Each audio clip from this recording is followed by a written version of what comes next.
नमस्कार, मैं हूं आदित्य। आप देख रहे हैं डीएनए एडिटर्स टेबल और मेरे साथ हैं तनवीर आजम जी। आज हम चर्चा करने जा रहे हैं जम्मू कश्मीर के उन 5 सीटों को लेके जहां एनसी और कांग्रेस दोनों ही फ्रेंडली फाइट करते हुए नजर आ रहे हैं। और आपको बता दें कि जम्मू कश्मीर में नेशनल कॉन्फ्रेंस और कांग्रेस पार्टी के बीच में विधानसभा चुनाव को लेके यूं तो गठबंधन हुआ है, लेकिन 5 ऐसी सीटें हैं जहां जिसपे उन दोनों की दोनों ही पार्टियों की तरफ से सहमति नहीं बन पाई है। तो सर, ये जो पूरा मामला है कि बाकी सीटों पे तो दोनों की सहमति बन गई, लेकिन 5 सीटों पे सहमति नहीं बन पाई है और काफ़ी जो रोचक एक मुकाबला देखने को मिल रहा है दोनों ही पार्टी की तरफ से। तो क्या कहेंगे? और इसमें आपको नहीं लगता है कि सर की जो इनका जो विपक्ष है उसको फ़ायदा मिल सकता है ऐसी कंडीशन में? देखिए, सबसे पहले तो मैं जम्मू कश्मीर की जनता और जितने लोग डीएनए के जो हमारे हुए उनको मैं इस बात की बधाई दूंगा कि 10 साल के बाद वहाँ पे चुनाव हो रहे हैं। देखिए, डेमोक्रेसी में चुनाव जो है वो डेमोक्रेसी की खूबसूरती है। The beauty of the democracy is election. और 10 साल से वहाँ चुनाव नहीं हुए और ये पहला चुनाव है जो आर्टिकल 370 के एब्रोगेशन के बाद हो रहा है। पहला चुनाव है जब जम्मू कश्मीर राज्य नहीं है, वो एक यूनियन टेरिटरी के तौर पे है। तो ये चुनाव अपने आप में काफ़ी हिस्टोरिक है और ये 10 साल में पहला चुनाव है। ये अगर ये कहे कि भाई ये जैसा कि लोग जो मतलब खासकर पाकिस्तान वगैरह ये कह रहे थे कि भाई वहाँ पे भारत की सरकार डेमोक्रेसी नहीं चाहती, वो चाहती नहीं कि लोगों का व्यू लिया जाए। तो हमने उनको पहले भी गलत साबित किया जब हमने लोकसभा के चुनाव किए और अब विधानसभा के चुनाव भी करेंगे। 4 अक्टूबर को नतीजे भी आएंगे। तो ये पहली बात, तो मैं इसके लिए जनता को, देशवासियों को, सबको बधाई देना चाहता हूँ डीएनए की तरफ से। दूसरी बात, अब जो आ गई, आप जो कह रहे हैं कि एनसी, नेशनल कॉन्फ्रेंस और कांग्रेस और सीपीएम, इन तीनों का गठबंधन, बिल्कुल सीपीएम भी, तो उसमें ये तीनों गठबंधन में है। सारी सीटों पे बात बन गई। इनफैक्ट पहले ये था कि भाई सारी सीटें का इन्होंने बंटवारा कर लिया था, लेकिन फिर नेशनल कॉन्फ्रेंस की तरफ से भी कुछ आवाज़ें उठी कि भाई ये सीट हम नहीं देंगे कांग्रेस को। कांग्रेस की तरफ से भी कुछ आवाज़ें उठी कि ये सीट तो हम नहीं देंगे नेशनल कॉन्फ्रेंस को। तो फिर ये लोग जो मतलब खड़गे साहब, राहुल गांधी और उधर से दोनों अब्दुल्ला फारूक और उनके बेटे उमर अब्दुल्ला, इन लोगों ने डिसाइड किया है कि 5 सीटें ऐसी होंगी जहाँ पे हम दोनों अपने उम्मीदवार उतारेंगे। ये कोई नई बात नहीं है। इससे पहले भी हमने इस देश में ऐसे देखे हैं कि भाई 2 पार्टी अलायंस में है, लेकिन वो फिर फ्रेंडली फाइट्स होते हैं। इसकी वजह मैं बता देता हूँ क्या है। इसकी वजह ये है कि ये जो फ्रेंडली फाइट्स वाली सीटें हैं, ये मैक्सिमम सीटें वैली में ही हैं, 5 में। उसकी वजह यह है कि वो जो पॉकेट्स हैं उसमें कांग्रेस और एनसी दोनों ये जानते हैं कि हमारे वोट ट्रांसफ़र नहीं होंगे। कॉलिशन तो इसलिए होता है कि वोट ट्रांसफ़र हो, कि भाई आपका वोट हमें आ जाए और हमारा वोट आपको आ जाए। लेकिन ये थ्योरी हर बार कामयाब नहीं होती। देखिए, चुनाव जो है वो मैथ्स नहीं है कि भाई 2 वोटर मेरे और 2 वोटर आपके और 4 हो गए। चुनाव जो है वो केमिस्ट्री है कि भाई वोटर, ये हम लोग ने सबसे पहली बार बहुत इंटरेस्टिंग अभी रिसेंटली देखा था 2019 में। सपा और बसपा का गठबंधन हुआ था उत्तर प्रदेश में। सबको लगा ये तो भाई इससे अच्छा तो कोई गठबंधन ही नहीं दुनिया में, ये तो सारी सीटें ले जाएंगे। लेकिन अंत में 15 सीटें हैं, 10 बसपा के पास और 5 सपा के पास।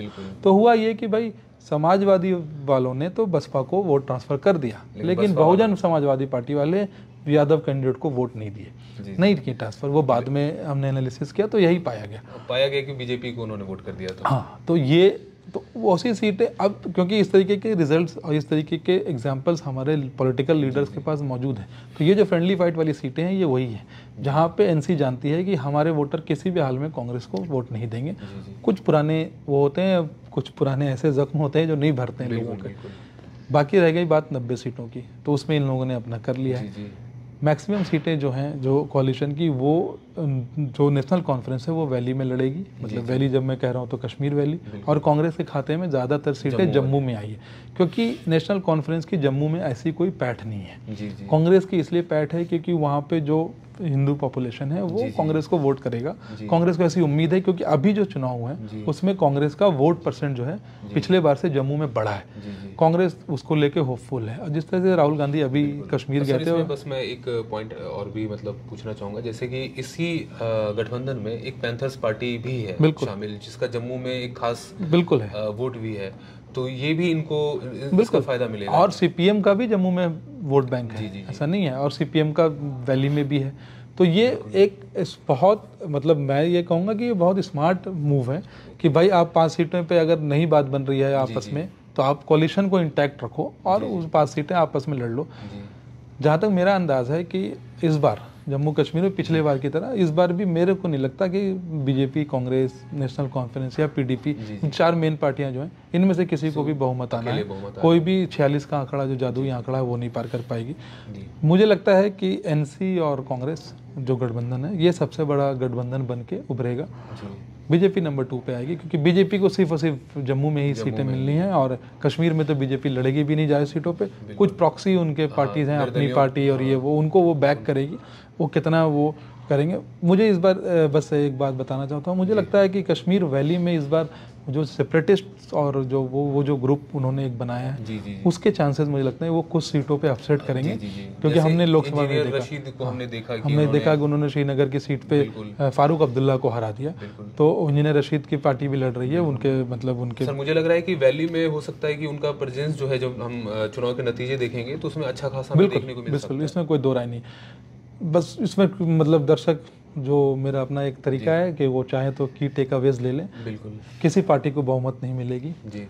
और जो सेपरेटिस्ट और ये जो हैं सो कॉल्ड सेपरेटिस्ट हैं, जो कुछ ओपन है, कुछ सो कॉल्ड हैं, उनको उनका वोट अच्छा आएगा, वो कुछ सीटें निकालेंगे, वो कुछ अपसेट करेंगे।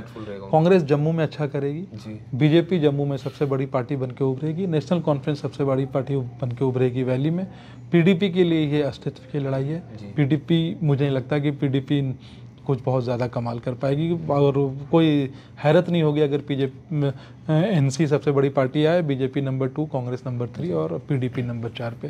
फ्रेंडली फाइट की जो 5 सीटें हैं, मैं उस पर बता दूं कि मुझे लगता है कि उसमें से 3 सीटें एनसी के खाते में जाएंगी और 2 सीटें कांग्रेस के खाते में जाएंगी। जैसा कि आपने देखा, जम्मू कश्मीर में को लेके हमने चर्चा की और खासकर उन 5 सीटों को लेके जहां पे एनसी और कांग्रेस के बीच में दोस्ताना लड़ाई जारी है।